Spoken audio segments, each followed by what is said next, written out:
আসসালামু আলাইকুম বন্ধুরা, আপনি কি নতুন অ্যাকুরিয়াম শুরু করতে চান কিন্তু ভয় পাচ্ছেন মাছ মরে যাবে? তাহলে আজকের ভিডিওটা আপনার জন্য। আজকে আমি দেখাবো এমন 5টি মাছ সম্পর্কে যেগুলো খুব সহজে মরবে না এবং নতুনদের জন্য একদম পারফেক্ট। তো চলুন আজকের ভিডিওটা শুরু করা যাক। ফার্স্টেই আমি যেই মাছ রেখেছি সেটা সবার প্রিয় গ্যাপ্পি মাছ। এই মাছগুলো খুবই ছোট এবং খুবই রঙিন এবং দেখতে অনেক সুন্দর। সবচেয়ে বড় কথা হলো এগুলো খুব সহজে বাঁচে এবং পানির বেশি যত্ন লাগে না। গাপ্পি মাছ খুব দ্রুত বাচ্চা দেয়, তাই অল্প সময়ে আপনার ট্যাঙ্ক ভরে যাবে। বিগিনারদের জন্য এটা বেস্ট চয়েস হবে। দ্বিতীয় নম্বরে যেই মাছটি আছে সেটি হচ্ছে মলিফিশ। এগুলো কালো, সাদা, কমলা বিভিন্ন রঙে পাওয়া যায়।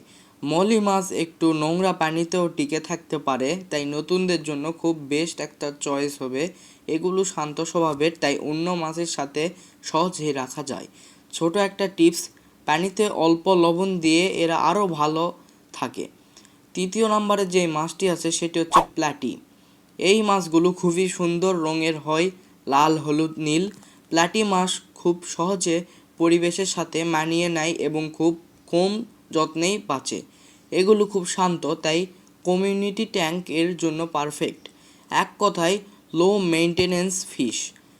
চতুর্থ নম্বরে যে মাছটি আছে সেটা হচ্ছে বেটা ফিশ। এই মাছ দেখতে খুবই আকর্ষণীয় এবং একা থাকতে পছন্দ করে এরা। বেটা মাছ কম অক্সিজেনেও বাঁচে, তাই এদের অক্সিজেন দেওয়ার কোনো প্রয়োজন হয় না, তাই ছোট ট্যাঙ্কেও রাখা যায়। কিন্তু একটা জিনিস মনে রাখবেন, দুটা বেটা মাছ একসাথে রাখা যাবে না, কারণ তারা মারামারি করে, কিন্তু ফিমেল হলে রাখা যাবে। Zebra danio. শেষে আছে জেব্রা ড্যানিও ফিশ। এই মাছ খুবই অ্যাক্টিভ এবং সবসময় দৌড়াদৌড়ি করে। ঠান্ডা বা গরম দুই ধরনের পানিতে সহজেই বাঁচতে পারে এরা। এগুলো খুব শান্ত এবং শক্ত মাছ। এইটি নতুনদের জন্য দারুণ একটি অপশন হতে পারে। ভেরি অ্যাক্টিভ এবং স্ট্রং ফিশ হিসাবে জেব্রা অনেক পরিচিত।